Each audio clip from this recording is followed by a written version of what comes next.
Okay, Dr. Bombard, we are recording and we're now live on YouTube. So whenever you want to call the meeting to order, I'll be ready for a roll call. All right, I'll call the meeting to order. Let's do some roll call. Okay, Patty Bashaw, Here. Dr. Bombard. Okay, Dr. Bombard, we are recording and we're now live on YouTube. So Ooh, that could get bad. Dr. Bombard here. great. Dr. Broderick, are you on? Dr. Clauser, are you on? Dr. Esper. Dr. Gerling. Yep, I'm present. Dr. Cardos. Dr. Katz. I'm here. Dr. Morgan. Dr. Pond. I'm here. Dr. Richards. Dr. St. Jean.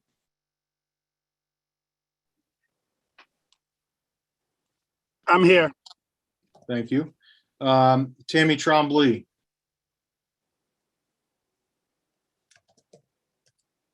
Dr. Ventry. Here. Dr. Viscardo. Dr. Wiseman. And Dr. Williams.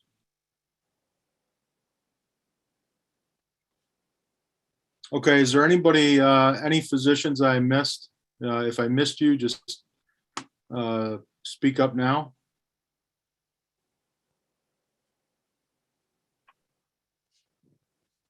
Okay, Dr. Bombard, there's seven REMAC members total on, 6 of them physicians. So we're good to go whenever you are ready. Excellent. One thing to announce, we're going to do a little class after the REMAC meeting, and I'll mention this at the end too, in case people aren't on at the beginning. But we're going to talk a little bit about end-of-life care and giving bad news, given that we are really not showing any signs of turning back from our protocol of working cardiac arrest to some sort of conclusion on the scene.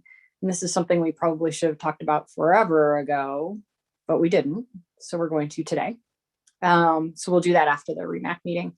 And any physicians that want to stay on and help with that, you are more than welcome. I would certainly welcome your input.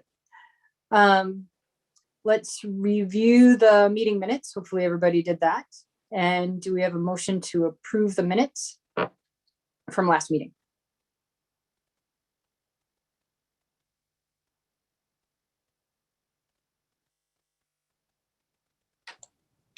Motion to approve. Second. Thank you. All in favor? And any opposed? Most importantly, any opposed? It's Ben Katz. I got to abstain because I wasn't there. All right. Hi, Ben. Howdy.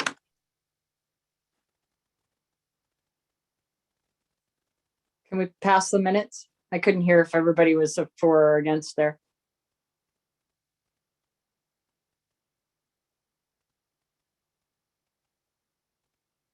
So I think, Travis, maybe what we should do with all this stuff is just, since there's only a few of us anyway, do a roll call vote for, I guess, everything, because otherwise I can't tell who has voted. Sure. All right. So, sorry, guys. So this will be quick. That's fine. Motion to approve the minutes. So Patty Bashaw. I don't think I'm a voting member, correct? Oh, good point. Yep. Good catch. Okay. Dr. Bombard. Yes. Dr. Gerling. Yes. Dr. Katz. Again, abstaining. Dr. Pond. Yes. Dr. St. Jean. Yes. Dr. Ventry. Yes. Outstanding. 5 yes votes, 1 abstention, no votes. Okay. let's do some agency ALS operating authority renewals. Take it away, Travis. Okay, we'll just make note. I believe Dr. Weissman came on, so I'll mark her Great. as present. Hi, Ashley. Hello. Welcome. So we'll start with Aquasasne. We do have paperwork here for Aquasasne. However, our copier is down right now, so there's no way for me to scan that in. The same with Altona. So Dr. Ventry, are you the medical director for Altona?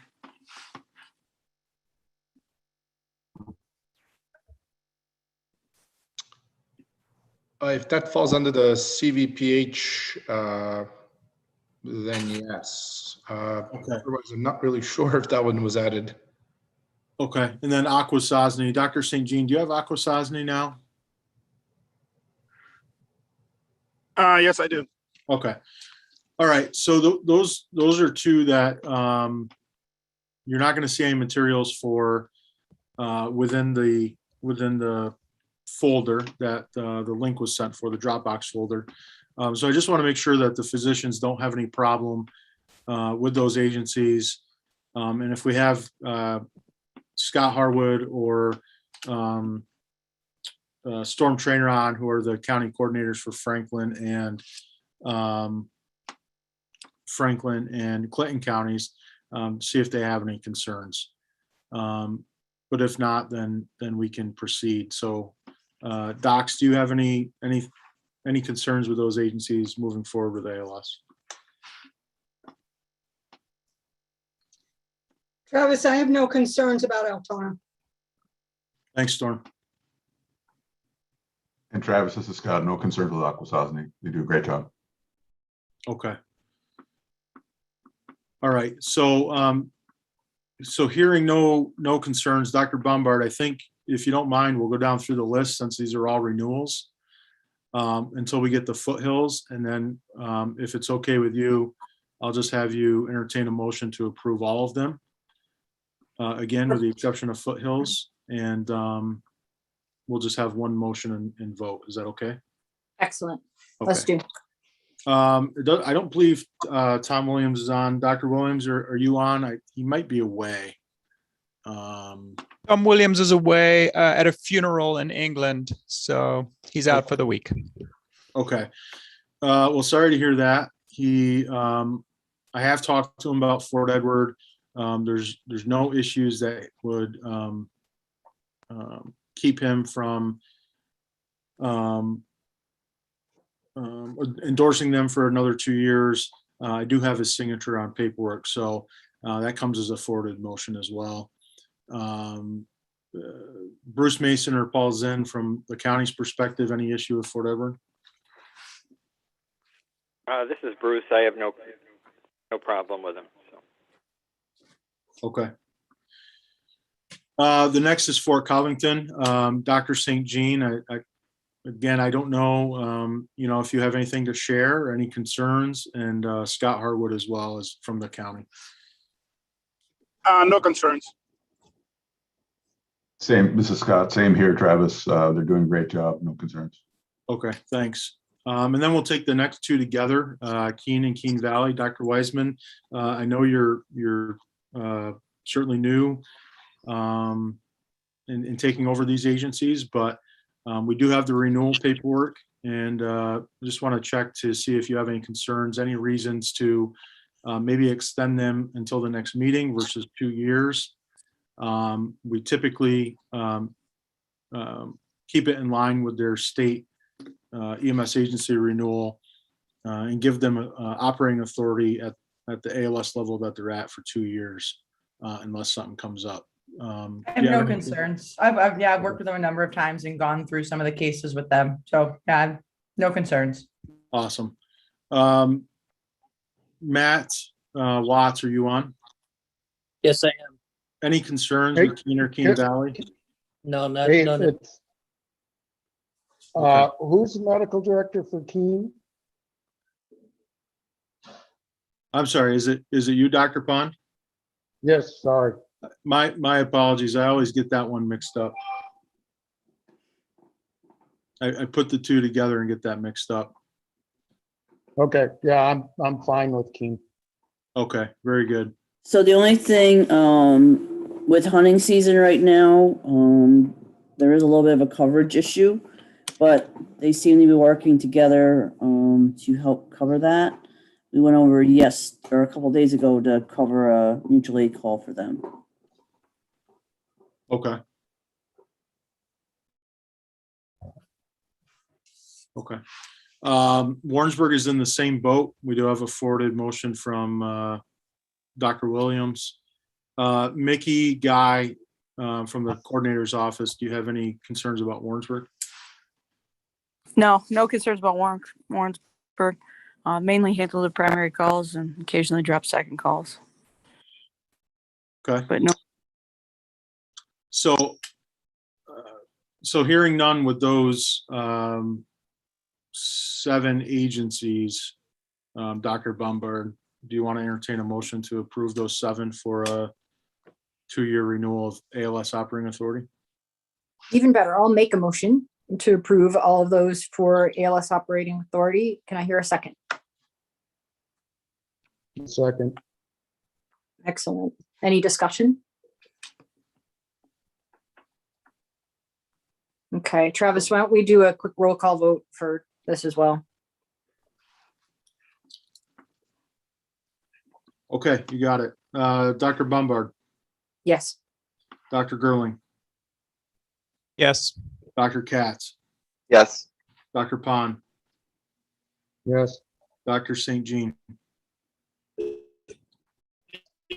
Yes. Dr. Ventry, Yes. Dr. Weissman. Yes. Okay.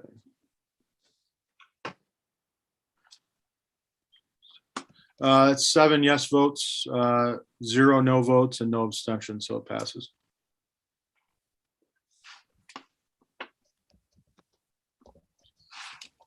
And then Foothills Ambulance Service, which is a new service in Franklin County, just transferred operating authority from Burke Fire Department, Chateauguay Fire Department to this new entity.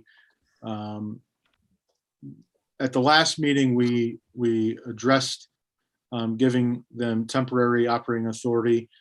Usually with a new service, we go out a year with them. So I just want to readdress that now that they're going to be issued operating authority. If they haven't already, probably this week, from what I hear. Dr. St. Jean, would you be okay with going out a year for Foothills as they get their feet in under them and begin operating? Yes, I'll be fine with that. Perfect. Okay. Scott, coordinator's perspective, does that sound reasonable? Yeah, absolutely. No concerns whatsoever. John Bajar, are you on?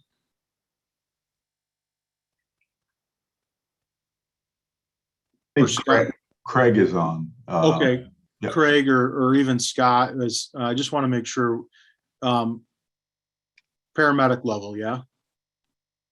Paramedic level, correct. Yeah, okay. So that's what, I think, if we can entertain a motion to approve them for a year at the paramedic level, and that lets them get their feet in under them and lets them operate for a year. And then we kind of take a look to see how their operations are going. Gives Dr. St. Jean a chance to view them for a year and then bring them back for, a renewal at that point. I will make that motion to approve Foothills for ALS operating authority at the paramedic level for the next year. Do I hear a second? Second. Excellent. Thank you. Any discussion? All right, hit it, Travis, for the vote. Okay, Dr. Bombard, Yes. Dr. Gerling, Yes. Dr. Katz, Yes.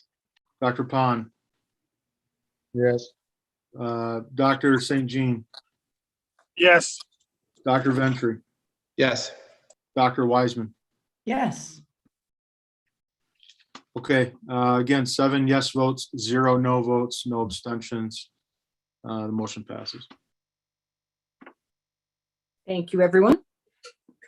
Mary or Joe, are you on to do the Bureau of EMS report for us?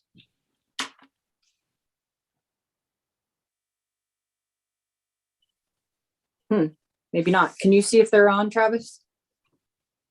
I'm working small screen here, sorry.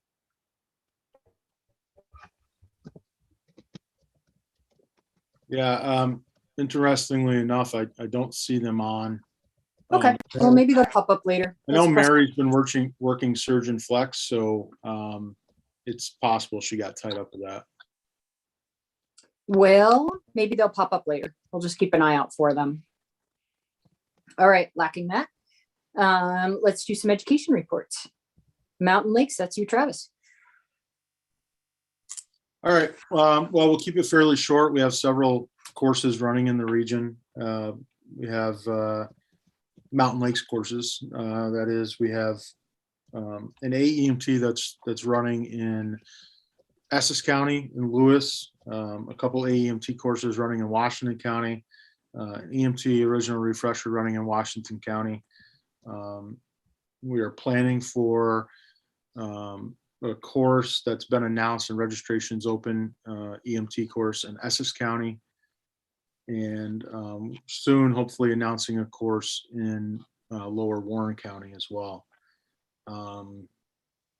We got a few other things in the pipeline, but those are the courses that are running. And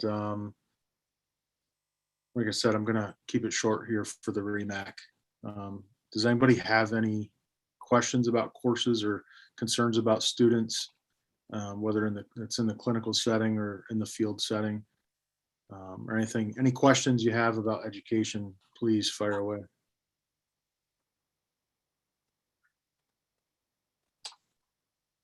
Okay, Bruce Berry, can you fill us in on how ECH paramedic is going?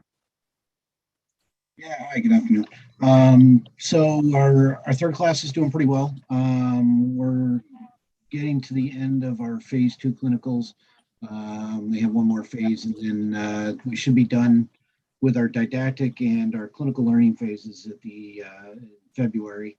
And the students will start their internship and graduate and test out in June. We do have a refresher course that is starting on the 9th, running on Tuesdays for paramedic, specifically for a couple of our students, our past students, who weren't successful at the practical skills exam for the national registry. So they need to do a refresher course. Jack Timms is the lead instructor on that one as well. Other than that, I don't have anything else. Is that paramedic refresher open to everybody, Bruce? It kind of wasn't. We had 2 people that inquired about a refresher course that we did include them in the email, but they were, seasoned paramedics that we expect will challenge out. Okay. Okie dokie. And Scott Harwood, what's going on at outside? LSI is just starting a EMT basic course, which will be an on-site course that should be starting early, probably 2 weeks out, and that'll run into June. No other activity there at this point. Okay. And Storm, Clinton Community College. I gotta unmute myself. We are in the midst of a basic course. Our intermediate course is going to run starting November. Can't remember whether it's the 8th or the 9th, something like that. We'll start an AMT course, and then we're planning our spring courses. The AMT course will run through the spring, but we'll finish the basic course currently running and then start again right after the first of the year. Because it's now a credit-bearing course, we have to follow the college schedule, and the rules have changed a bit. So we are learning our way through this credit program, as I say, because there's a lot more to it than just running the course and doing the state paperwork. You also have to do the college paperwork now. So it's interesting how much more there is to it. But it's good for the students in that they can take it and use it as part of their allied health program if they want to take it somewhere else, which is nice for them. They can move some of it into their nursing program. So it's 6 credits, which is a pretty hefty number of credits for them to start with already out the gate. So it's pretty good. That's we're fantastic. pleased about it. Congratulations. All right, thank you, everybody. Sounds like we are going to do EMS for a few more years, thanks to you guys. Very good. All right, QAQI. We have somebody from Glens Falls to talk to us. Maybe Doug? I don't know Ben? the details. Tom had an extensive report prepared and ready to provide the REMAC, but unfortunately he's away. I don't want to steal his thunder. He did have a meeting last month, which I was unable to attend. He had one scheduled for this week, which unfortunately got canceled. So I'll let him give the full update. Stay tuned for the next meeting then. Okay. Pardon me. Elizabethtown. Thank you, Doug. Yeah, hi, Aaron. So we just finished up Q3, which we looked at a bunch of overdoses that have been popping up in our area, and looked at compared some cases side by side. Looking to go into Q4, and I think we're going to do a detailed study into lift assist for that, along with trying to improve our handoff reports. Bruce saw this MIST format that Albany Med uses, and we're going to try and work on putting that together and get it out to everyone that transports to us. Other than that, we're just working on giving feedback from different cases on the day-to-day and whatever else comes in. Okie dokie. And Alice Hyde? I don't know if Dr. St. Jean wants to speak about what we're doing, but we've been pretty active reviewing cases. We've been meeting every other month and have a pretty active group going there now. So we're currently looking at altered mental status cases. We were looking at cardiac transfers recently at other facilities. Okay. Dr. St. Jean, anything to add?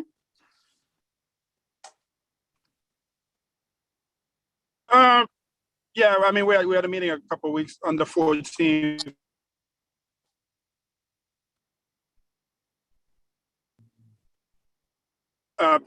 Traumatic traumas control would stay active.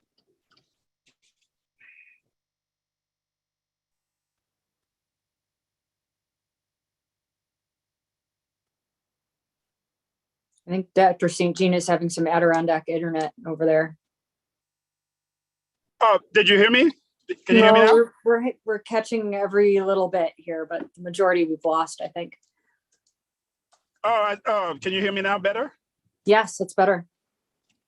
Yeah, I mean, we had a meeting on the 14th. We looked at trauma and pain control, trying to standardize between the agency, make sure we do adequate pain control with our patients, and we'll keep reviewing different cases and try to have a standard across Franklin County. Excellent. Sounds good. And Clinton County, Storm? So we started looking at cardiac arrest, survival, and post cardiac arrest survival care. We don't have a huge amount of data because we haven't had a lot of saves, but those that we've had, we seem to be following the protocol. Occasionally, we're not doing EKGs, so we've talked about those things that are important post cardiac arrest save, and hopefully that feedback is going out to people so that we can do what we need to do. We did have a cardiac arrest that was not a save that got transported, that we did a crike on in the field. I do have some questions about whether we should think about competencying or looking at training, additional training for our paramedics in the field on, maybe at least a yearly basis, since we have not done any training specifically to this kind of level except what was done in class by the person who actually did the break. And did a good job, I understand. And so one of those things that, should we think about this as we build a paramedic program, more and more paramedics in the region, is it something we want to think about? Because I personally think that if I had to do that in the field, and I think, okay, so I may know the landmarks, but I've never actually, sat there and said, this is what I need to do. So something for the docs to think about, that maybe that might not be a bad idea. I know we hate to add one more competency to our list, but this is something we rarely do. It's like RSI, we're not going to do it frequently. Should we have a little more training on it and keep ourselves more up to date? Let's throw that under new business. Okay. I think that's a great thing for us to discuss. Don't let me forget, because my attention span is not that long. But let's put a discussion under new business in this meeting about exactly that. Should we add that to our yearly competencies? It seems like a good thing to consider for sure. And North Country Group, anybody for QAQI from North Country today? Yeah, it's been. So we've been Excellent. carrying on with our monthly meetings. I think we took 1 month off for the summer, but covering a variety of cases. We had one that was focused on cardiac and arrhythmias. We did a month that was mostly respiratory, and of course some summer trauma. But yeah, just carrying on, and good involved group. Awesome. Okay. I know we talked at last meeting about we're going to think about going forward, everybody doing some sparing some of your time of your groups for attention to cardiac arrests in the field, and not specifically the stuff we've been over a million times, but any changes that are going on or anything we need to pay attention to with the newer cardiac arrest guideline, where we're either terminating or getting ROSC in the field. So if you guys want to keep thinking about that going forward, that would be lovely, and bring your results back so that we can all learn from you. That would be great. Is there anything else anybody wants to add to that? Is there anything else you think we should be looking at as a region? So, Dr. Bombard, we did, Zach took a look at some data, trying to begin to mine some data when it comes to cardiac arrest. And at the last meeting, we actually talked about ketamine administration as well. There's data that we, let me see if I can share it here. There's data. And it's all about getting, mining the right data within the report. But so, we can break it down a bunch of different ways, and we can fine tune how we pull the data. But this is from Q3, July through August, for cardiac arrests that are in the system.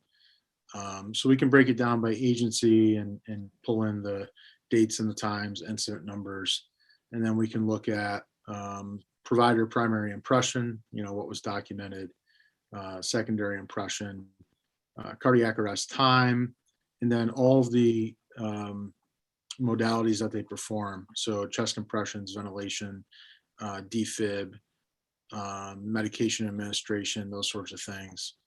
And then was there ROSC? So either, no, it was terminated in the field, or yes, prior to arrival at the ED, or ongoing resuscitation in the ED. So we can filter it quite a few ways. Discontinuation time, whether it was something that was called in the field or not. Cardiac arrest team pre-arrival notification, procedure performed. Again, so it's a little, in looking at it, it's a little clunky. It's difficult to read at times. So we got to figure out a way to clean this up a little bit and get rid of the fields that we don't really need. But again, you can look at medication administration as you kind of see here in this column. And the time it was given, and then of course, what, was there a receiving facility or not? So in listening to Storm talk about the 12 lead acquisition post ROSC, which we had talked about, and things like that, we can add that in or figure out a way to filter it a little bit better when it comes to the modalities and medications and things that were administered. But so my point is, the data is there. We started to look at it. It's just kind of fine tuning it to extract the stuff that we need or that we're interested in. This PDF is a kind of another version. This is sort of like a little cleaner view of the timeline of a cardiac arrest. This first one, being in Akwesasne's district, or shouldn't say in their district, but a cardiac arrest that they handled. Again, Travis, you can go Travis, down. Travis, can you refresh your screen? Maybe it's sort of stuck. Sure. I don't think we're still looking at what you are.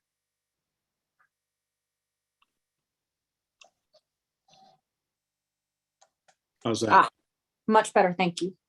Yeah, so this is a little bit cleaner of a view. Again, just breaking it down by the agency involved, and you can see at the top there it's a little bit small, but all of the all of the categories that we pulled within the report. So again, we're working on the cardiac arrest one. I did add this to the folder, so go ahead and take a look at them, and then we can, once we get your feedback, we can tweak things, so that we're extracting the data that you want to see, and the data that's helpful. But that's being worked on since the last meeting. And then the other one is ketamine administration, which, as you probably guessed, there wasn't a lot of ketamine administration during Q3. We have 4 or 5 instances here where ketamine was administered. It looks like at least one was on interfacility transfer by Empire Ambulance. So just giving an idea of how many times it's used, what it's used for, whether it's being used for sedation purposes versus pain management, that sort of thing, and trying to figure out how to best mine that data to get the information that we need. And maybe it's something, there's so few of them that we can get this much information through the reporting system, and then go to the PCR from there, since there's only 4 or 5. So if that's something that continues to interest the REMAC, we can run this report every quarter, and then have the PCRs pulled, redacted PCRs pulled, and include that in the meeting materials as well. Okay. I think what we're missing here are, what questions are we trying to answer with the data that we have? So you guys have done a fantastic job figuring out what data we can produce. Sounds like you guys are masters of that. So if we, as the physicians, could do just a tiny bit of homework, and each one of us submit a question we want answers to regarding the cardiac arrest or ketamine data to Travis in the next week. He and Zach can get to work for us and give us a report for our next meeting. So easy peasy, quick homework assignment for all of us. Let's just all submit one question, or if you have more, great, for Travis and Zach to answer with our data. And that way we can get some meaningful change, right? The whole point of looking at this data is to change us in a positive manner. So if we can learn some things that we could do better, that would be the whole point. All right, cool. that okay with everybody? Am I imposing too much on you to ask one question to Zach and Travis? I bet I'm not. I think you can do it. And if you hate me for it, just let me know that. Okay. Data informatics. Zach, what you got for us, my friend? So I don't have much besides those reports that Travis talked about. Basically, any agency that's on the CME program needs to be fully electronic prior to January 1st. So the paper PCR portal doesn't count for that. So make sure you're either on one of the state software or a paid software provider. At this point, we have all but one of our ambulance / transporting agencies on to some sort of electronic version. So we're doing really good there. Some data is missing from those reports that we've done. Some of our dual state reporting agencies, so those that are also like New York and Vermont kind of a thing. With the last EPCR update, some of their data hasn't been flowing to us, but that's in the works, so that'll be worked on. And other than that, that's pretty much all that I have. Okay. Any questions for Zach? Okay. I will do, actually, Travis, you said Mary was on. Mary, are you on? Mary Remo? Yeah, I see her name there, so I'm assuming she's on. Yes, I am on. Ah, great. Do you want to give us your report before we lose you? I know you're a busy lady. Not much to report. Just stay on top of expiration dates for controlled substance and agency op certs and try to get them into us at least a month in advance. There are some that are not the same date anymore for one reason or another. They're close, but not quite. So just pay attention to that. And if you have any questions, feel free to ask Joe or I. Going to B&E just results in a delay in getting it answered because they send all the questions you guys send in to them back to me anyway. And just a reminder, no more quarterly fentanyl and ketamine reports. It's all one happy form. That's about it. Yay. Less reports. This is good. Thank you, Mary. Yep. All right, let me pull up my CMAC minutes.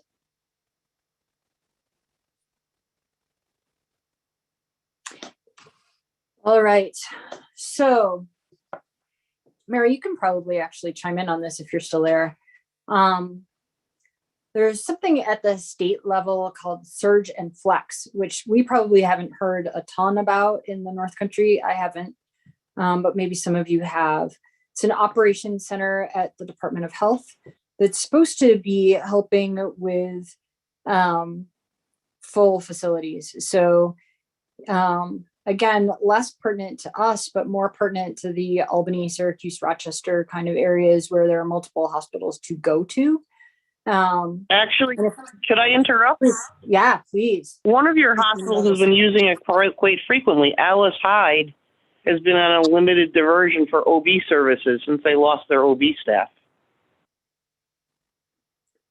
So what happens is a hospital calls into Surge and Flex.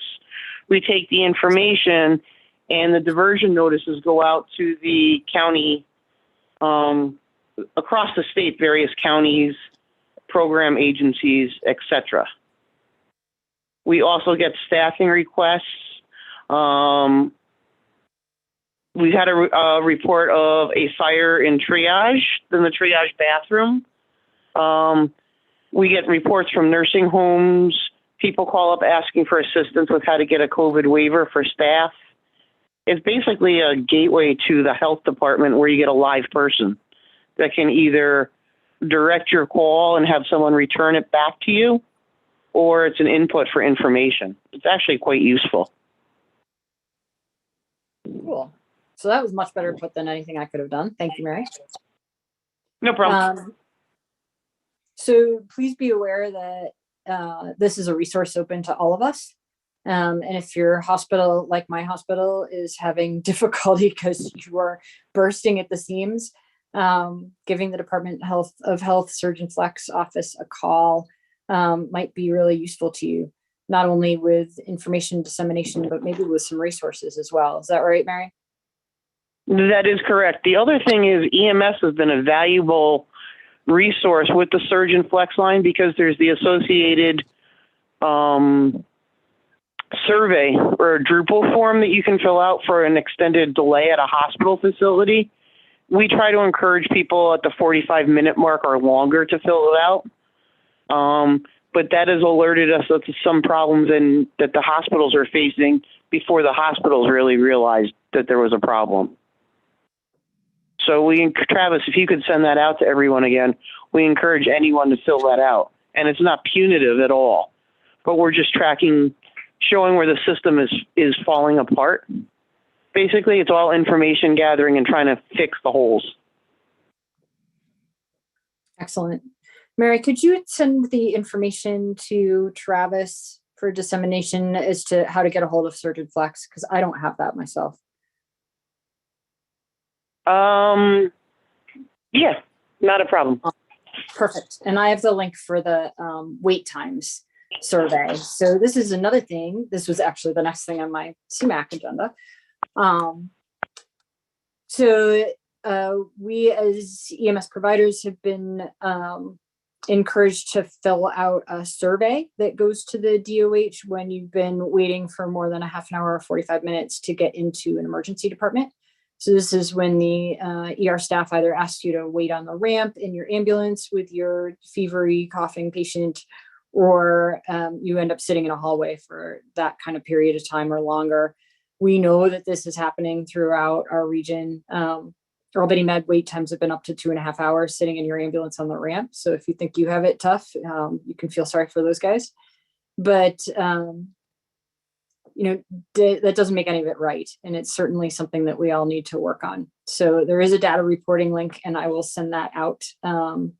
Travis probably has it as well, but I'll make sure that he has it to send to you guys. There is a push from the state level to have at least one community paramedicine program in each county. So if your agency is interested in becoming a community paramedicine program, certainly reach out to Mary and she can direct you in the right direction for support for that. At the basic EMT level, and I'm sorry, I'm jumping from subject to subject, but so goes the meeting as well.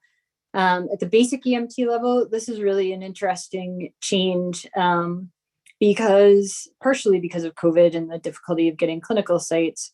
The state has opened clinical hours to urgent cares and primary care offices and EMS agencies, large event medicine, all of that sort of stuff. And instead of 10 hours of basic EMT clinical time, they are changing it to 10 patient contacts, which makes much more sense, right? Because if you went to the wrong place, your 10 hours could be relatively empty. If you went to the right place, your 10 hours could be relatively full. So instead they're saying 10 patient contacts minimum, and they've opened it to all sorts of venues. So that should be really useful for our new basic EMTs.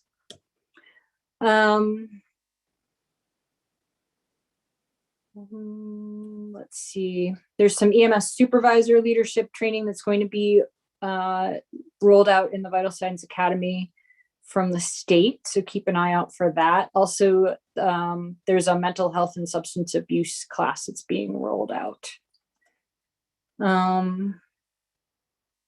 There is, and I was unable to find an expiration date on this, but this may be of use to all of us as emergency physicians and as EMS providers that are working in a hospital-centric EMS system or a hospital-based system. There is currently an executive order that says that EMS providers can work to their level of training inside hospitals. So it's called non-traditional environments. But this, Ryan Greenberg assured me, was really aimed at allowing pre-hospital providers to be helpful in hospitals where we're having staffing shortages. Not that EMS isn't having staffing shortages, but I guess that's beside the point. It's executive order number 4. If you go to the governor's website, it's right there. And is there an expiration on that? Because somebody was telling me the other day there was, and I wasn't able to find an expiration on that order. Were you?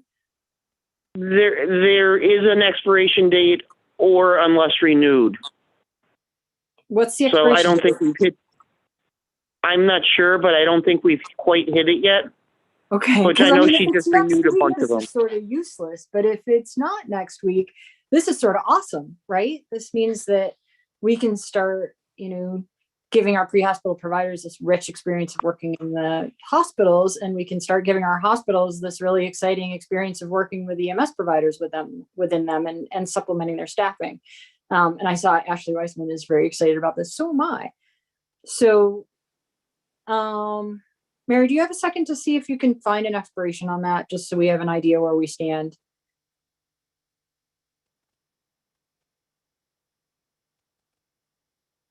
Mary. Hello, Mary. Oh, this is awesome. I love these remote meetings. These are so easy. Sorry, I keep muting myself. Don't be sorry. We'll get better at this as we go along, but I don't think we're very good at it yet.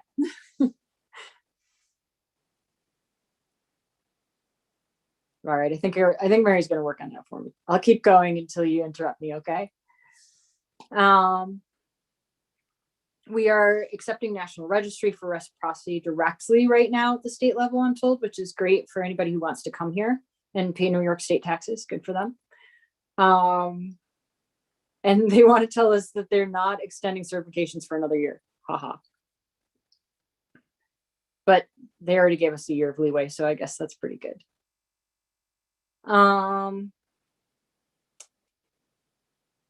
There was some clarification given. Advanced practice providers, so PAs and NPs were actually not granted medical control privileges, which we have largely ignored here, right? At many of our hospitals, our PAs and NPs have given medical control orders and advice for many years. But the state now says that under the supervision of an attending physician, our APPs can keep doing what they've been doing. Interesting. I'm not sure that's going to change anything for us, but good for us to know where the state stands. Most of the rest of this is more REMSCO pertinent than to us. However, we did have a really interesting discussion about adding Suboxone to the protocols. It's super preliminary. We certainly haven't acted on this yet, but there are several places in the country that are doing this. I think from what I could tell from what the other docs were saying at the CMAC, those places that are doing Suboxone programs also have a little stronger telemedicine network and or partnership with primary care so that they can help these patients schedule for follow-up, because these are in regions that are doing lots of naloxone sign-off kind of patients, and we're doing quite a bit less than those programs are, but interesting that may be coming to us. And there was an update on the iGel. I know I've put out the iGel pilot program information a couple of times now. Apparently they are stuck because the commissioner hasn't completely approved the program. So they are stuck in neutral for a little bit, but they'll get back to us as soon as they get unstuck and going forward. But I think the iGel is a great tool. It should be really exciting when we get that rolling. Did somebody have something? Yeah. Yeah. Yep. As it is written today, it expires on the 27th. It was a 30-day order. It may or may not be extended. Okay.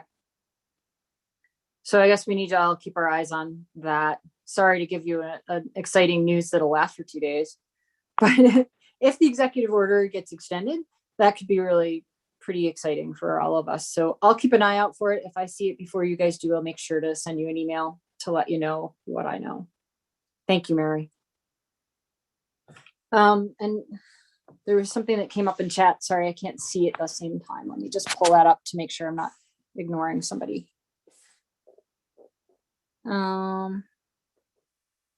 Ashley sent us the link to the executive order. There was a question, if PAs can provide medical control, do we need to address Saranac Lake as a medical control site? I don't think so. And this is something that would be interesting to clarify, what exactly is attending physician supervision? Is it direct supervision, or is it sort of the remote supervision that APPs are enjoying when they're covering an emergency department solo? Now, I don't know the answer to that. I don't know if the state knows the answer to that. But that's a question that probably should be asked, since they've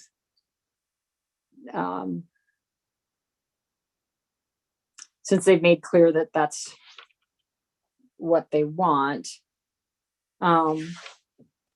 If they have to have direct supervision, then absolutely we have to address AMC Saranac Lake. I don't know if there are solo provider APPs at Ticonderoga or Elizabethtown at this point. Are we all physician covered or not? Ashley, can you tell me? Yeah, in my dreams. But for right now, we are about 50-50, and there isn't a clear way to predict. Like Monday, I would love it if it was like every Monday, but give me another 2 to 5 years. But right now, I don't think we could be a site because we still do have no MD backup APC coverage, especially a tie. So I think if the answer is that APPs need direct supervision, then yeah, I think we really need to move to a more consolidated medical control system. In the Albany area, they do this through Albany Med. You can call Albany Med at any point and get a physician on the other end of the phone immediately without an intermediary. So you don't go through a nurse or an operator or somebody in a radio room or any of that. One of the physicians at Albany Med walks around with a phone on their hip all through their shift, and part of their job is to answer medical control calls. We could certainly set that up somewhere here. The other option is in Vermont.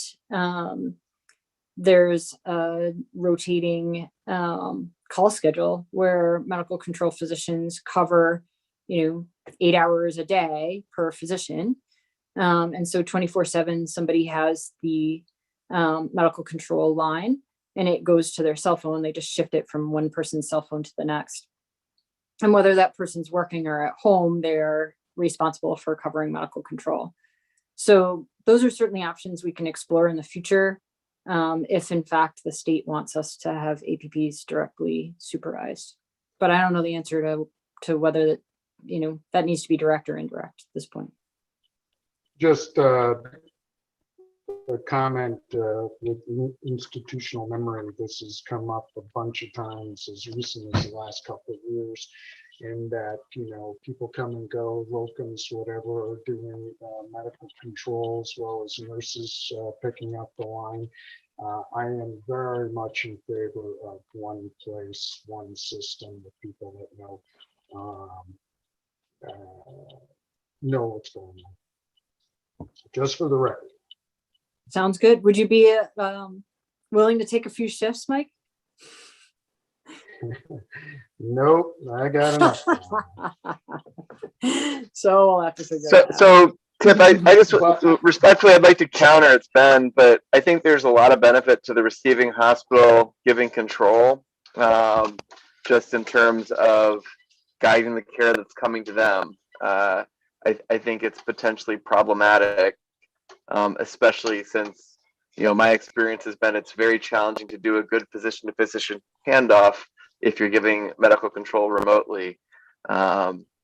And it basically adds an extra step. So I understand the facility for our pre-hospital providers in terms of having a single system, but from the direct medical care and things potentially getting lost in translation, especially since the calls that get medical control tend to be higher risk and higher acuity, I think more cooks in the kitchen isn't necessarily a good thing. Yeah, Ben, more cooks in the kitchen is just exactly what I'm talking about. And I think that I understand the part about the receiving physician, because I feel the same way, except if you're having people do it that never do it, don't know what the protocols are, just happen to be on that shift because it's a locums covering, I don't think that works well at all. So, it's a give and take, but I think if we had some rather large hospitals that could, I don't know if they could guarantee, but at least have somebody trained in being medical control and doing that a lot versus somebody who does it once a year and not once protocols.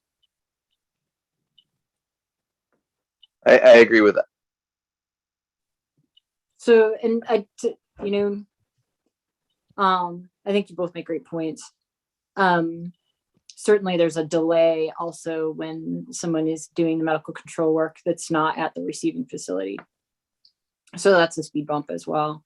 One of the ways this has been addressed in the past is to create a little medical control quiz for anybody that's going to be a medical control physician that is approved by the region, and it gets sent into the REMAC, so that we have an actual list of people that have had at least some training.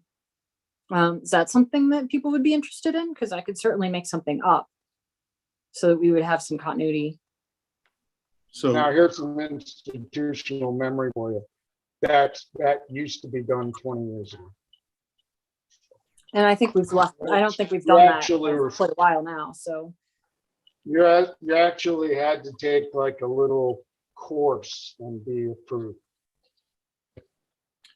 yeah, so from the office perspective, it is supposed to be done. There is supposed to be a credentialing process for medical control physicians.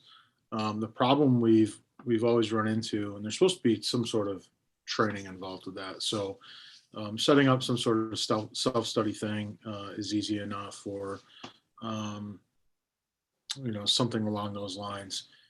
The issue that we've always run into is the changing of the guard at facilities, or just the turnover at some facilities with physicians. So if we have a way to work with the EDs on that and to make that happen,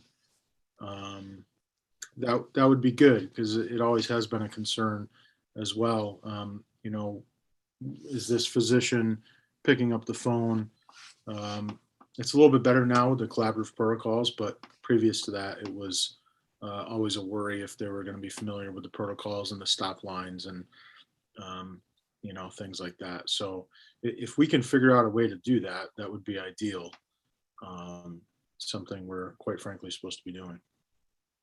And do you feel that taking this quick test is really going to get providers prepared to really handle REMO calls and REMAC calls? I mean, I think that's far-fetched.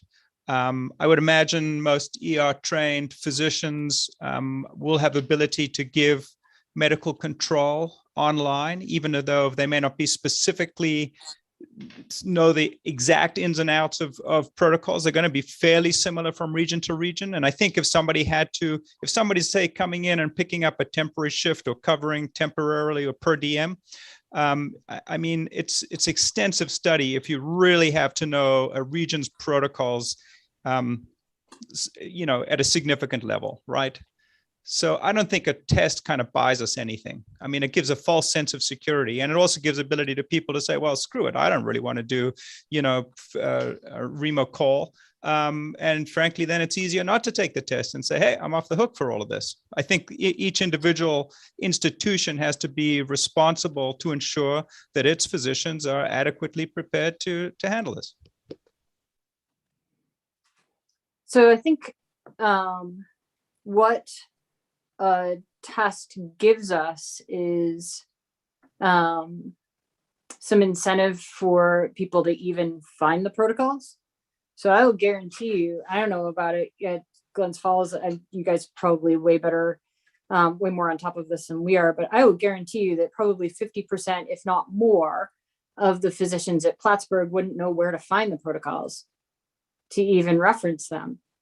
And because we don't do a quiz, we don't do any education, we don't do anything. People just wander out there and pick up the radio and do their best, which give or take sort of works out most of the time, but certainly not all the time. And it's rough on the EMS providers, right? Because they're talking about things that the physicians just have no contact with at all. So if we even instituted a quiz, maybe the quiz changes once a year and we all do it and it's 5 questions and it takes you 10 minutes, but it incentivizes you downloading the protocols to your phone so that you can reference them when someone calls. That I think would be well worth it in and of itself. And this isn't to make anybody's life more difficult or to take another, half an hour out of your world. But if it's an achievable thing in 10 or 15 minutes, I feel like that's something that would be worthwhile asking of our fellow ER docs.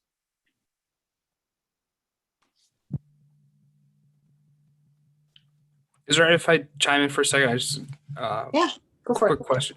So when we did our destination committee meeting at AMC, I think we found out pretty frankly that they have no idea about the protocol stuff and what the latest version or format is. I guess my suggestion coming at it from an EMS provider side is maybe revamping, making sure these facilities have the right stuff to reference and like forms to fill out when those consults are done to be able to track, what's happening.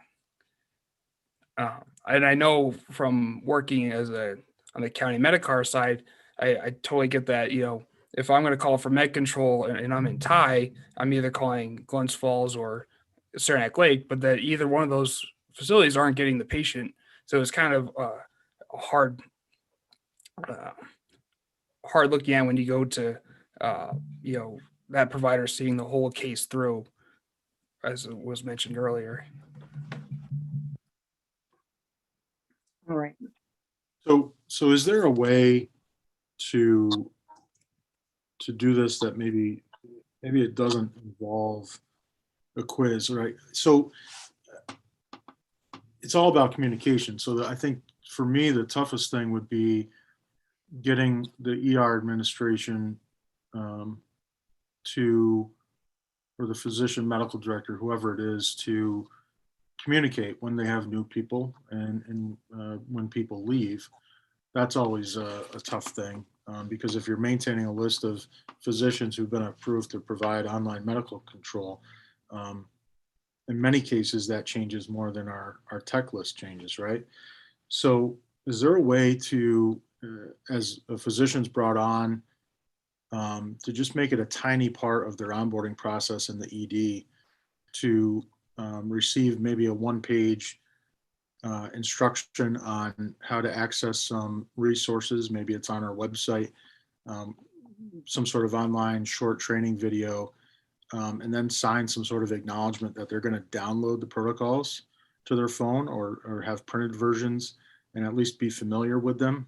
Would that offer the same level of sort of, not accountability, but would that poke and prod enough for people to do that if it was part of that onboarding process for new people? I don't know. It's just a thought. I'm sorry, I somehow wiped out my whole Zoom meeting, had to sign back in, so I missed some of this conversation. But actually, there used to be med control numbers that you had to give the same way as you had numbers for paramedics. Travis, I think the problem is that Dr. Dolan mentioned this just before I got cut off.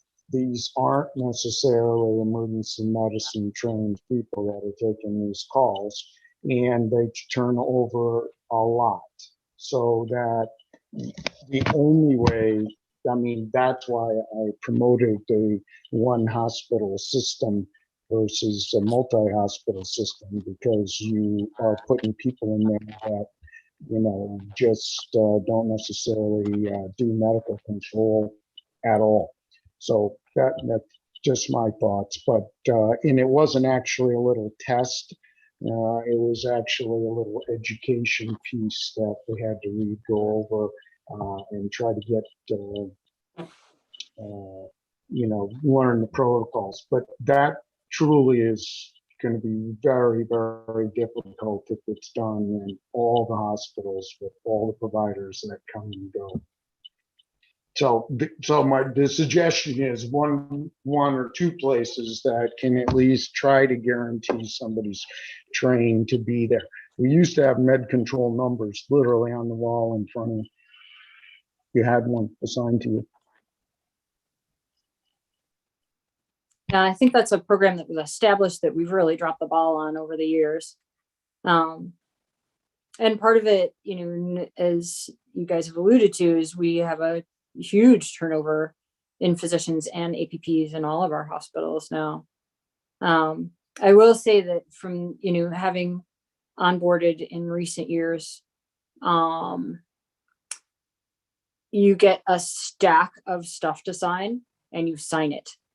And so if that, in that stack of stuff, there's something that says that you've read the protocols and you agree to download them, you're going to sign that, but you're not going to read it. Which brings me back to maybe we should have a 10-minute quiz. And it's a 10-minute open book quiz, right? Is what is in my head, is not something that, gets you all the way down to the nuances of the childbirth protocol, but that gets you to download the app so you can answer 5 questions and go on. And that way you've actually looked at them. That's my suggestion, but it's going to take a lot of buy-in from you guys. Either you want to do something like this or you don't. And if you don't, none of us are going to do it. But if you do, I'm more than happy to work on it for you.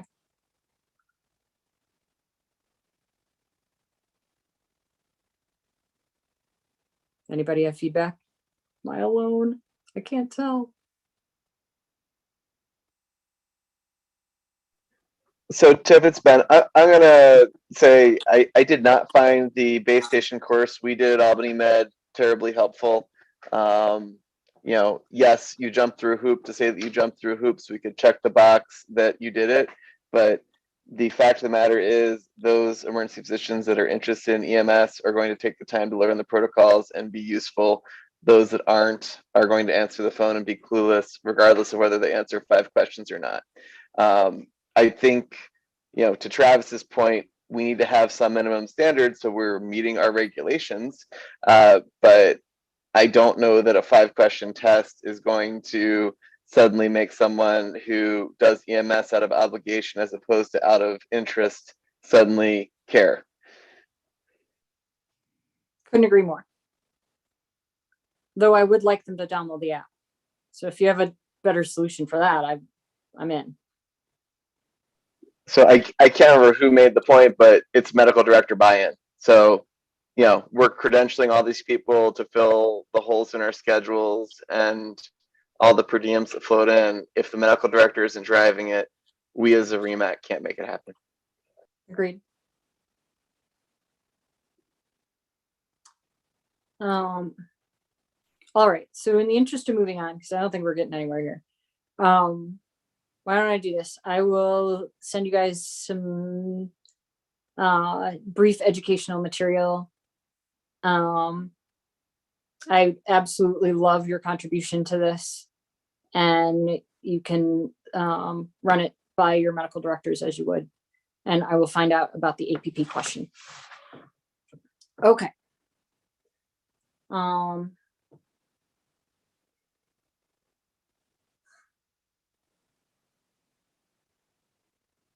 Told you about that. Which app are you recommending? Sorry for this. Oh, I just put that in the Oh, no. chat, Emmanuel. Thanks. Newbie question from me. What's this app? That sounds great. Oh, fantastic. So this goes exactly what I'm talking It about. wasn't just me. No. So there are 2 apps in use right now. One of them is the long-standing one that if you search the App Store under New York State Collaborative Protocols, and collaborative is the word that'll get you there. So just NYS Collaborative, you'll get an app with a gray background and some colored headers about adult and pediatric and whatnot. Oh, I'm sorry. The first page of it has regions that you can pick from. Ah, great. And there we go. Travis has my back. Thank you. So that's the long-standing traditional app that we have used. There's also a new app called the Muru app, M-U-R-U. And Travis just sent you that one, which is getting trialed right now all the way across our collaborative protocol regions. So these are great that you just download them to your phone. They're searchable and they can get you to the protocol that your EMS provider is calling you about that you have no idea what they're talking about, right? You're like, hey, do they even have that medication? Look at that. They do. And you can look it up on your app and away you go. Or it's 2 o'clock in the morning and you get discussing, hey, can EMS do this or that? You can look it up and it's really fast and it just goes to your phone. So I would certainly advocate that we all download it and encourage our colleagues to do so too. And that's pretty much it that's pertinent to us from the CMAC. There was a whole bunch of other stuff that got discussed that would bore the pants off of you. And so I'll leave it for the SEMSCO. Ah, beautiful. There we go. That's what we're looking for. Isn't that nice? They're both free. If for some reason you can't get into the Muru app, I will give you the app creators email address and you can email him and he'll get you in. Okay. Old business. Do we have some updates from the patient destinations folks? I don't know that we have anything new there, but maybe we do. Hi, Tiff. It's Bryce. Hi, Bryce. So, yeah, we had the meeting with the Tri-Leaks hospitals, discussed maybe some protocols in place for EMS to help with bypass decisions. And unfortunately, I haven't heard anything back from any of the Southern tier hospitals. But those, honestly, transporting in that region is pretty well established with bypasses and it's pretty well known what those facilities offer. So we learned some things about Saranac Lake, like they have vascular surgery that I don't think very many people knew of. Unfortunately, it was followed up with a discussion from Dr. Esper that the providers had a meeting and they are still wanting to insist that the field providers call into medical control every time for every destination selection, which I strongly stand by is not appropriate and greatly devalues the experience and training that the field providers bring to the table. So that's the update I have. Okay. I had heard this as well. I can't remember if I got it from you or directly from Chip, but so I think this is concerning. I don't know how much power we have over this as a REMAC. What do you guys think? Well, the REMAC does have complete control over implementing patient destination policies, whether it's a regional policy or protocol. That's well established. Not being a provider who functions in that area, it's hard for me to chime in, not knowing all the dynamics. But part of it, although at risk of seeming like I'm oversimplifying it, I'm not sure why this is so difficult. What's the list of capabilities for those facilities? What hours of the day do they provide them? And if it's certainly things are going to change. If you have a trauma patient and the roads are really bad and you can't get a helicopter and those sorts of things, those are things that are going to change a provider's decisions on where they transport. But what are these facilities' capabilities, and are we sending patients to the appropriate facility? It kind of blows my mind that this is an issue. But again, not functioning there, I guess I'll I'll leave that to the people who work in those hospitals and in those agencies. But I agree with you. That's silly. Tiffany, this is what REMAC is supposed to do. Look at what's actually printed as our job. This is fully under REMAC's control. You've heard me say this over and over. So as a provider that functions in that area, I think that the best thing that we can do from the REMAC, or the best thing that we could get from the REMAC, is just affirmation of our independence in the field, that we can't be mandated to contact medical control if we're operating under our protocols and using our clinical judgment. Because that's what it's coming down to, is the hospitals are mandating that we contact medical control whether we need to or not under our existing protocols. Okay. Well, and I would argue too that if you don't have some level of autonomy to send a patient to what you feel the appropriate destination is, there could be some liability there too as a provider. No, so if your decisions are being muddied by, if those waters are being are muddied, if those are muddy waters that's caused by people wanting you to call med control or go to Lake Placid versus Saranac Lake every time. I don't know. It puts providers in a tough position when they're making those decisions. And it never hurts to call med control. I would hope that they would call med control often, as needed. But asking every time where they want a patient to go, unless that hospital's on diversion, I don't know. It seems silly, but again, I'm working in a different environment down here where it's well established, I think. I think just to fill everybody in a little bit on the problem up here, and I don't work at this hospital, so pardon me if I get a little bit of this wrong, and then just correct my course if you would. There's a hospital in Saranac Lake that's a 24/7 facility with an emergency department and inpatient and whatnot. There's a hospital 15 minutes away that has no inpatient medicine, no surgery, no OBGYN, no really nothing. It's an urgent care that's attached. So they're under the same corporation as the hospital in Saranac Lake. So hospital in Saranac Lake, urgent care that's called a hospital in Lake Placid. They are financially linked. They're under the same umbrella. What happens is EMS providers will, and by the way, the hospital in Lake Placid does not have a CAT scanner, does not have MRI. They have some point of care lab tests and a PA or an NP or a physician there and 2 nurses. And that's the deal. X-ray.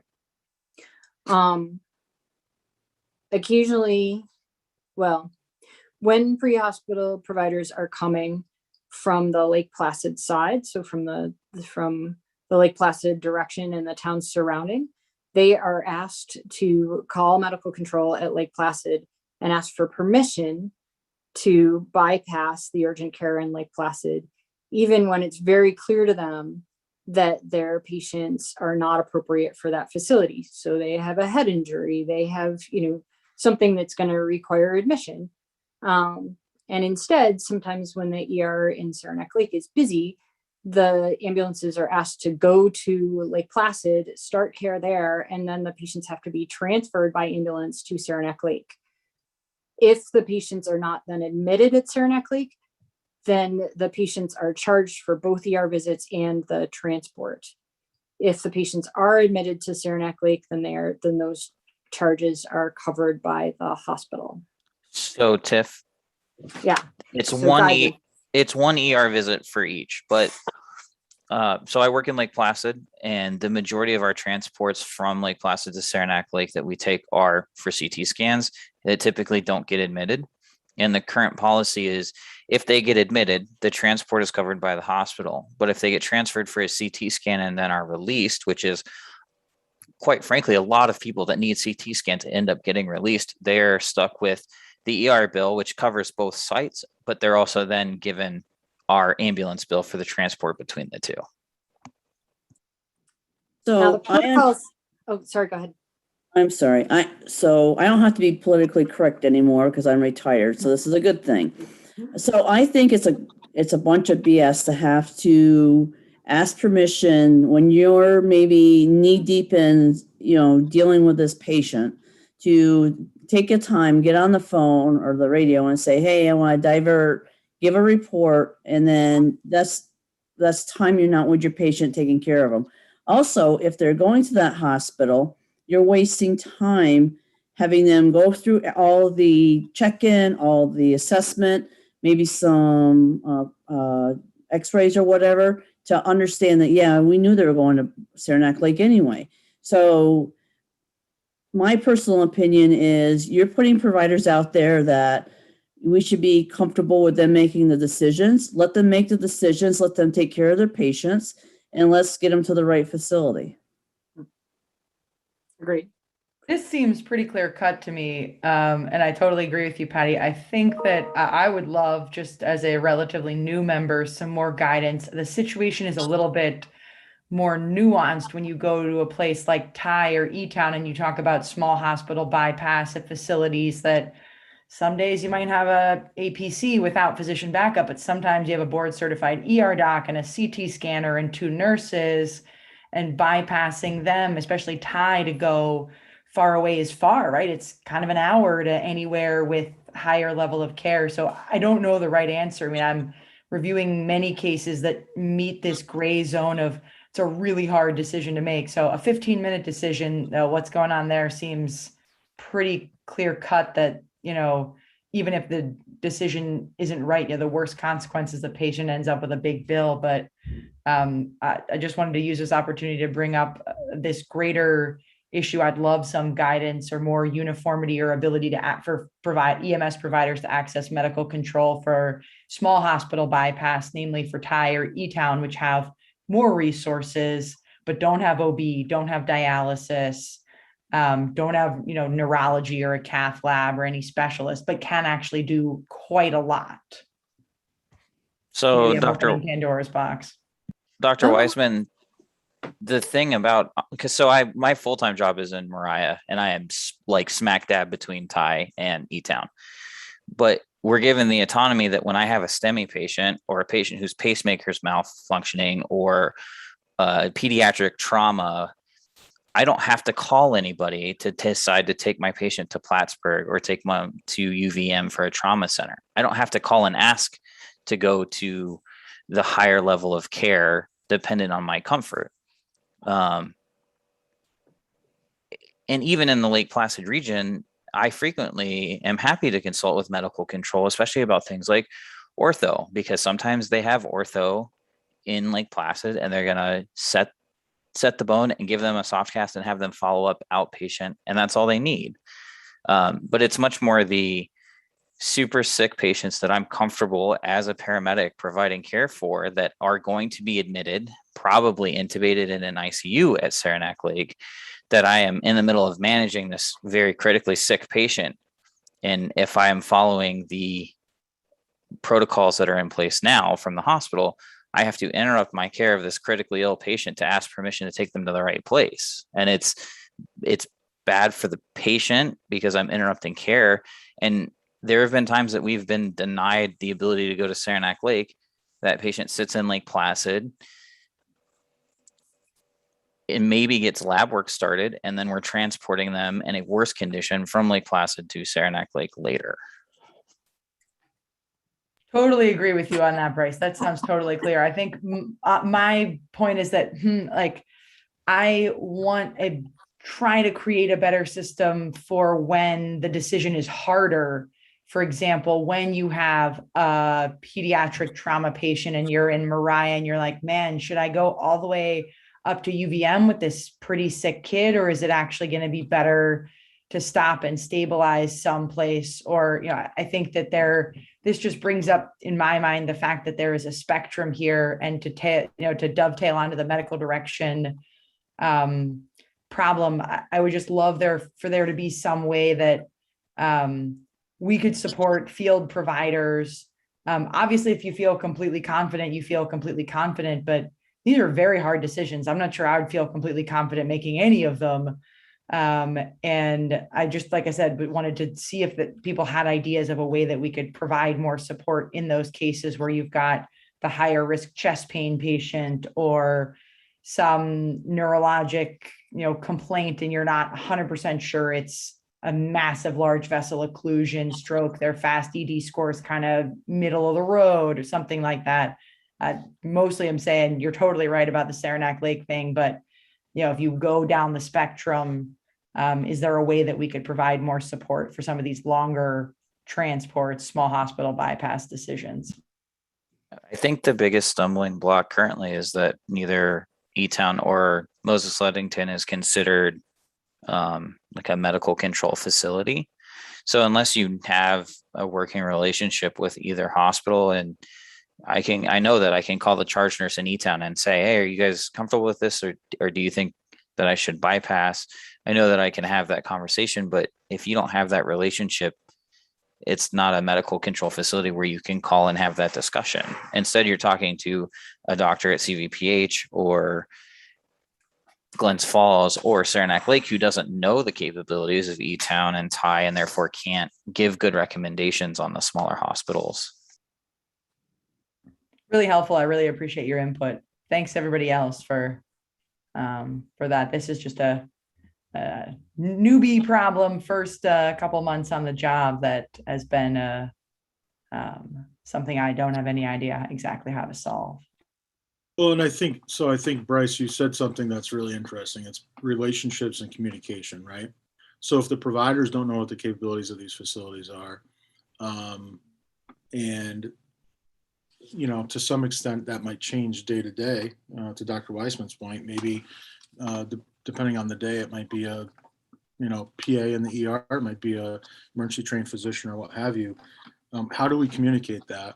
And then I guess my last point, especially about the Tri-Lakes area, or really any area, is if the providers don't have some level of autonomy to make those decisions, but it has to be an informed decision. If they have to have the resources to know generally what the capabilities are and when they should call med control, they're going to start to second guess themselves, right? And we don't want that either. We want confident, we don't want cocky providers making bad decisions, but we want providers out there, our EMTs and our medics, to make informed, confident, but competent decisions. So if they're in this frame of mind that they have to call for everything, at times they can delay getting that trauma patient to a trauma center or that STEMI patient to a cath lab or whatever the case may be.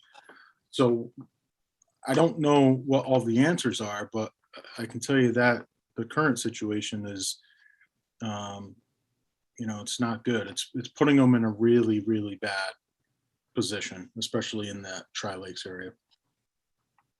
So to kind of back up Bryce's point, I think having some form of a document from you guys to kind of bolster, this is what this place can handle, this is what this place can't handle. Because either way, if you show up at the door, they got to take the patient, off the first, going from the initial call.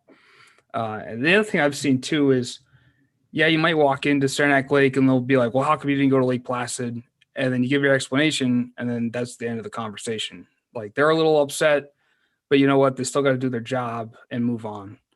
And I think with having, some form of statement to help back up the EMS providers that go there when they make the good decisions.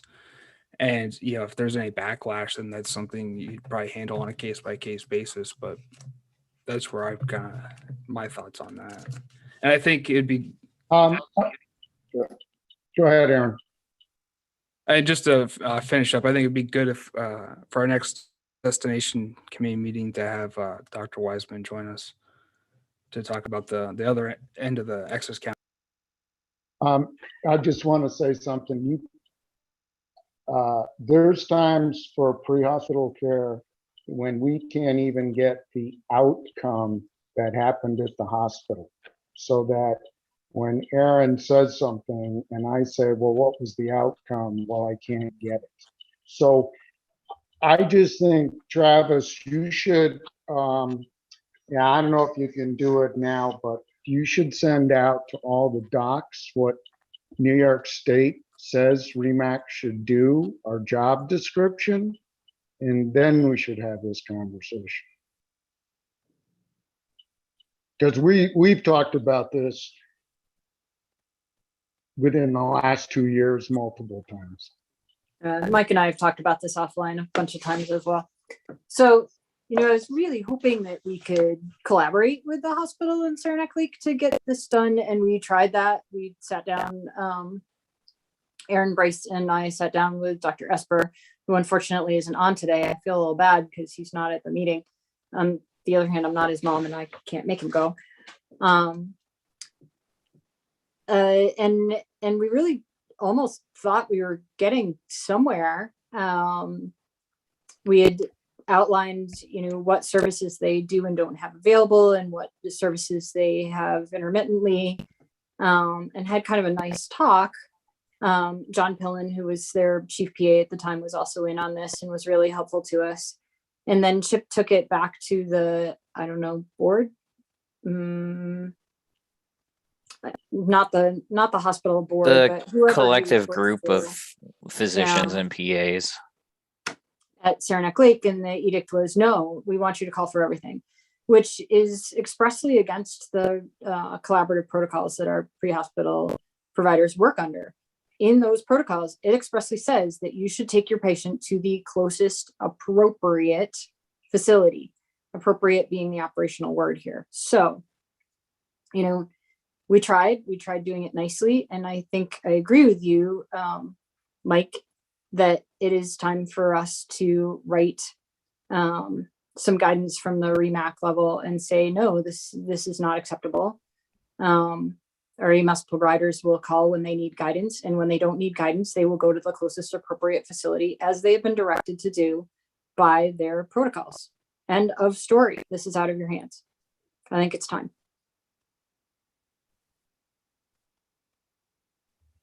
Thank you, Tiffany. Yeah. So I did share, and I can send a link to this. This is from Article 30 of the Public Health Law, which outlines the, this is section 3004-A, which covers REMACs. And it talks about what the REMAC is responsible for and what they can do, basically.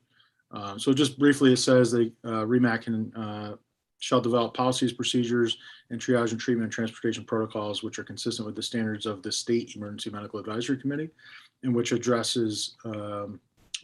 specific local conditions. That right there covers, I think, the bulk of it. May also improve physicians provide online medical control, coordinate development of regional medical control systems, and participate in QA activities addressing system-wide concerns. So, you know, again, just based on public health law, you absolutely do have the authority to dictate those things through regional policy or protocol. Okay. So I will write something up today. I will send it out to you guys for editing, and we will send it to Chip over at Saranac Lake and tell him how the land lies.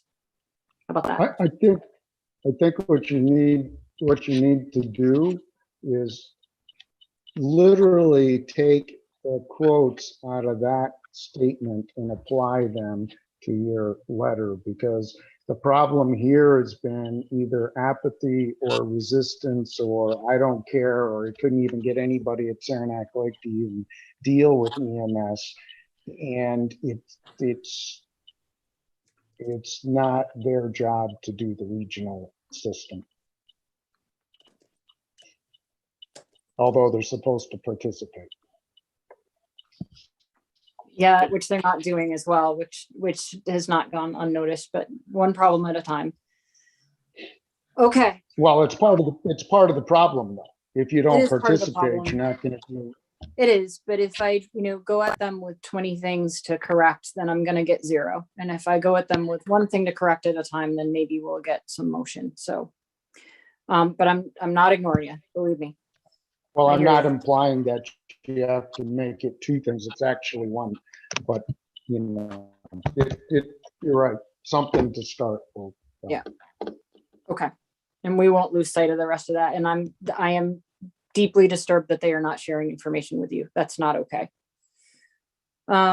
St. Regis, I'm just going to move on through old business. Otherwise, we're going to be here until we're a year older. But thank you.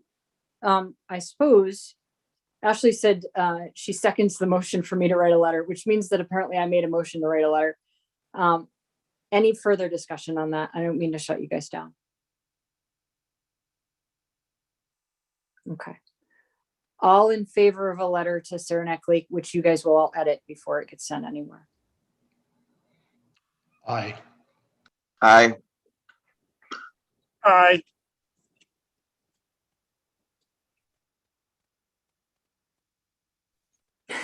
Good harmony, team. Aye. Excellent. Aye. Any nays? Okay, motion passes. I will get on that. St. Regis Falls Medical Director.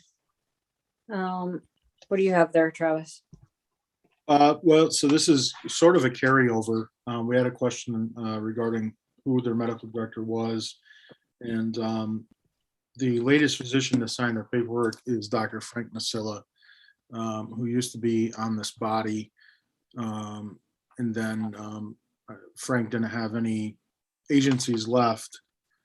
So he was removed from the body. So I think what we need to do is reach out to Dr. Nosilla and obtain a new CV and things of that nature so we can put him on the January agenda to cover us there. Travis, was he officially removed? I just thought he hasn't shown up.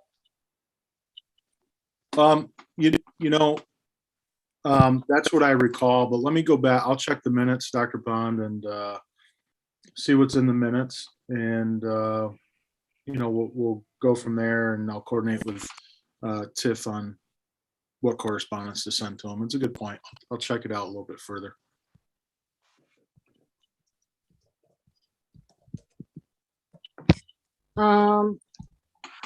Travis, is the Muru guy on? Nope, he is not. Beautiful. One less thing to do today. Yeah. Excellent.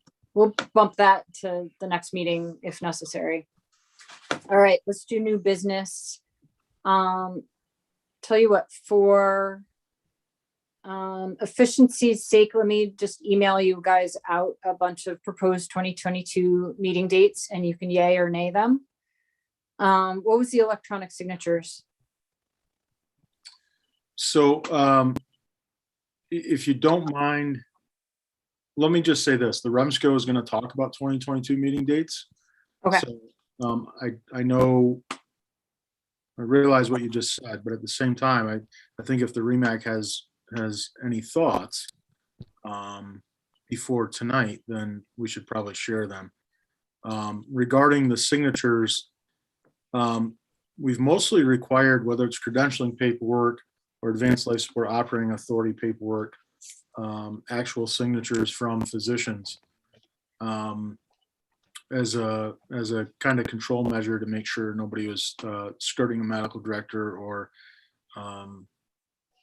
doing something illegally. An agency recently mentioned that it can be tough to track down physicians because they're busy and they're not necessarily nearby all the time. And they inquired about electronic signatures. Now, there's certainly programs out there that would verify identity so that people can electronically sign. However, I wanted to talk to the physicians first before I even investigate that and to find out what a cost might be to see if that's a real issue and what your thoughts are because I want to maintain the integrity of your signatures and what you're approving and not approving. So any feedback would be helpful. You want that now or in writing? Totally up to you. You can email me, or if you want to speak up now, that's cool too.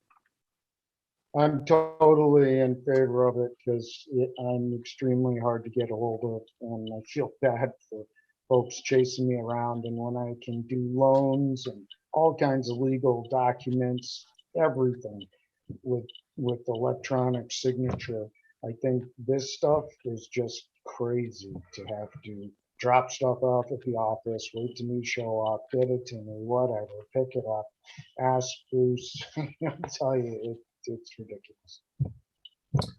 Yeah, no, point well taken. I just think as long as it's a software or program that, can prove identity, and it's not something where somebody can just apply some bogus signature through some sort of Microsoft program, then I'd be fine with that.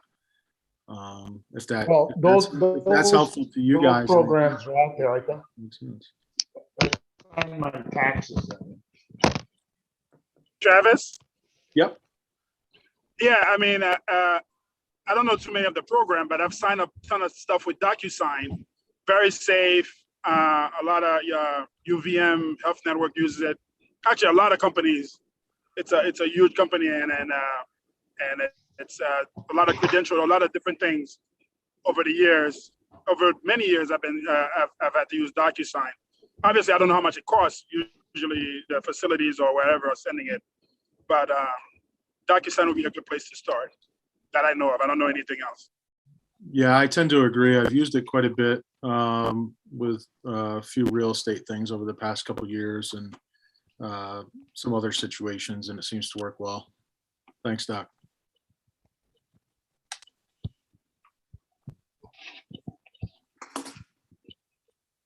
Is this something we need to vote on, Travis? I don't necessarily think it needs a vote. I think what I can do between now and January is come up with a way to do this, some processes.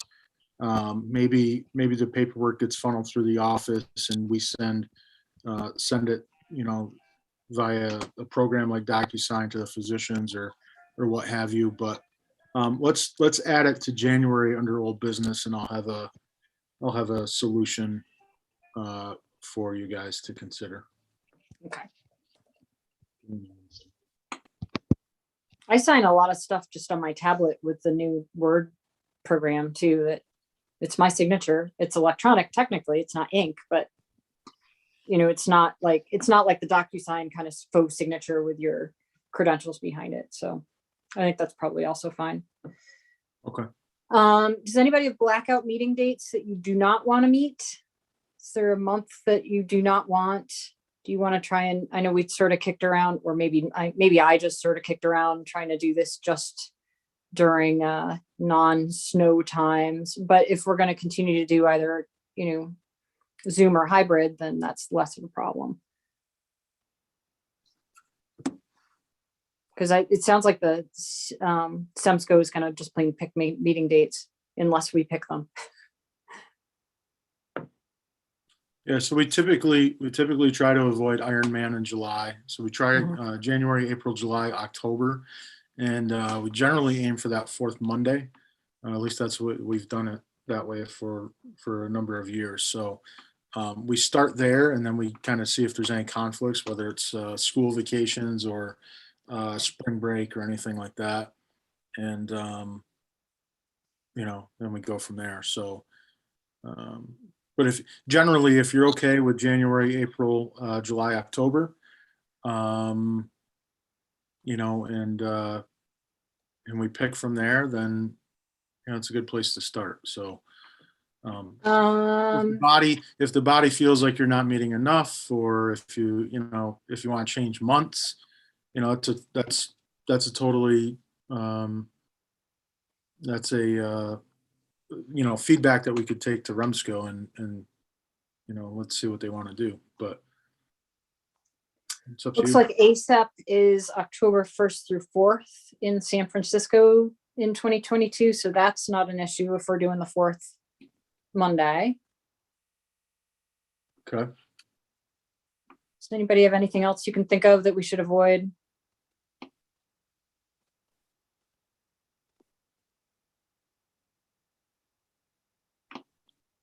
Got nothing. Anybody have school vacations or anything you want to get rid of?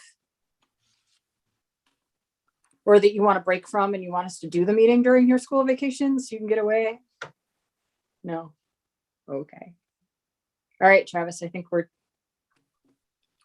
we'll kick it to the Remsco then. Okay, sounds good.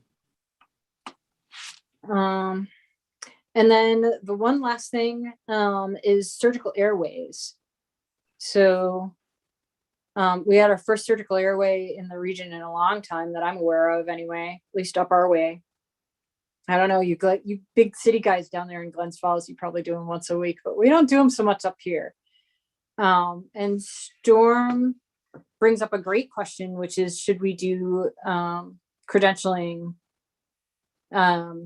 annually? Should we add this to our list of things of skills that people do in a supervised environment once a year? And right now, what's on that list now, Storm? Intubation, cardiac arrest. What else? Remind me, because I don't have, oh, you got to turn Unmute myself. There you So, go.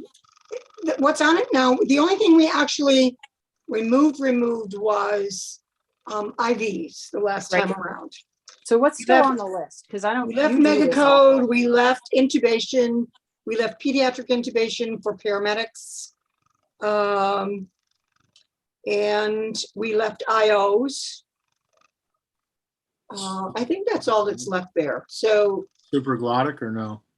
we didn't, supraglottic is there, yes, for everybody, for AMTs on up. So I guess the question is, and I don't know that it needs to be so much.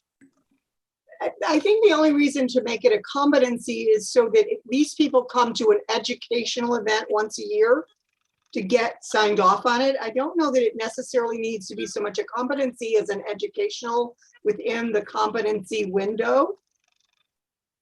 I think we should just plain add it straight up to the list, Storm. Why not? Yeah, I see no downside, right? Like this, There's no downside to doing it. This is a low frequency, high risk skill, more so than anything else we're doing, really, with the exception of maybe like chest decompression or intubating kids, or there's a few of them, and the other ones we're doing once a year at least. Why wouldn't we? I agree, we should add it. I think. Anybody have any thoughts besides me? I mean, I think it's going to require physician involvement to some degree, because I think that that's going to be the biggest trick to this is, who does this but physicians as a rule. So I think that that's, those are the ones who probably have more experience than anybody else, or at least the knowledge base to do it. I think for the first few years, that would be particularly important, and maybe once we're up and running less so, but I make a motion we should add it. Anybody have a second? Mike's just leaving. He's had enough. No seconds. Oh, Storm, it's just you and me, babe. I don't know how often they use that. I mean, even as physician, we don't even do that often in the ED. Well, the thing I is don't know. that it's part of the paramedic skill set. So whether we require them to demonstrate it once a year or not, they're going to be out there doing it. They are out there doing it. The question is, do we add it to the list of skills that they need to demonstrate in front of an instructor once a year? I second. Thought maybe. Any further discussion?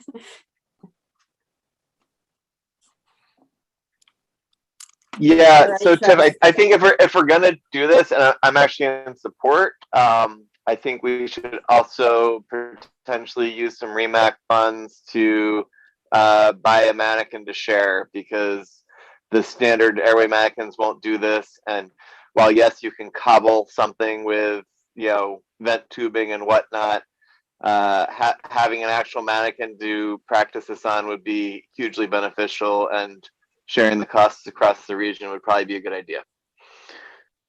Yay, Ben. Love it. Agreed. All right, any further discussion? Okay.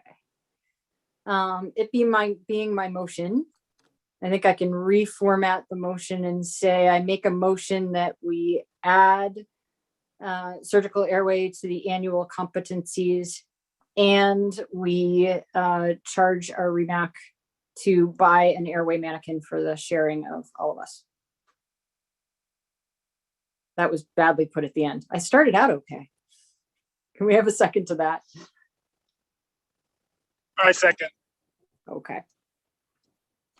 Should we try it? Let's try it. All in favor? Aye. Aye. Any Aye. opposed?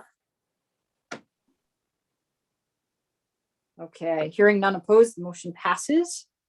And can we have a motion to adjourn? Just Tiffany, one sec. before you, Sorry, Just one sorry, sec. sorry. Go ahead. No, somebody else is speaking up. I'll let them go so first. so the question is, so since it's already the end of the year and we're into November, I think getting that educational piece up before this recycle is probably not going to be really very workable to make it. So can we change the format starting in January and get the education on board early in the year? Does that make sense? And make it a competency for next year? Okay.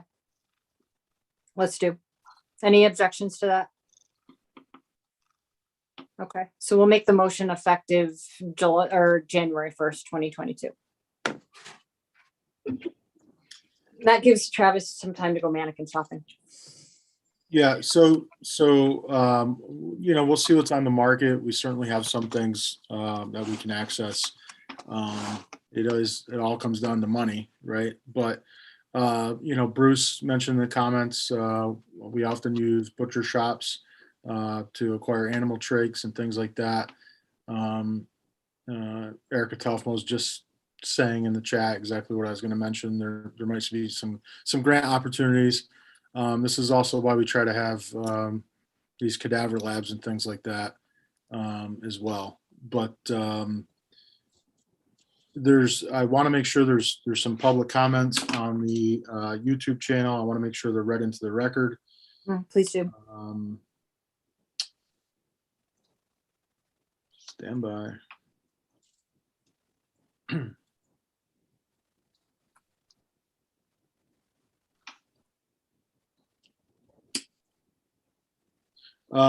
There's a comment was 2:15 p.m. from Mike Weller asking about whether Dr. Pond was still the medical director for Keene. We got that cleared up. He also says E-Town/Thai is also not providing medical control. And then just after that, he said that would be fantastic. I've had plenty of recent experiences with being on hold for significant periods of time waiting for med control.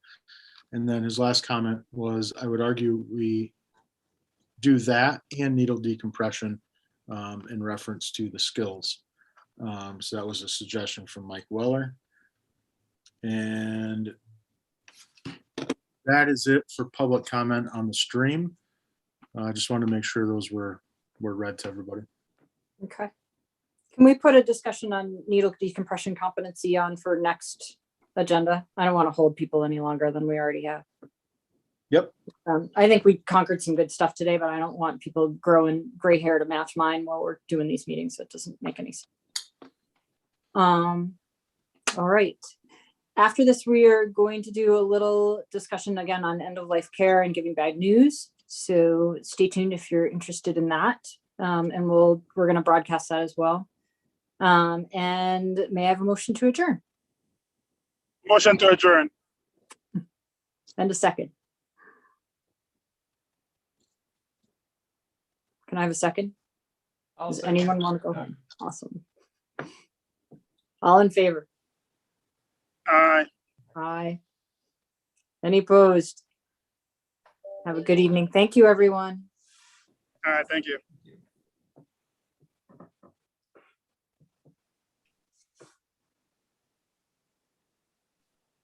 Travis, we're going to do a new link.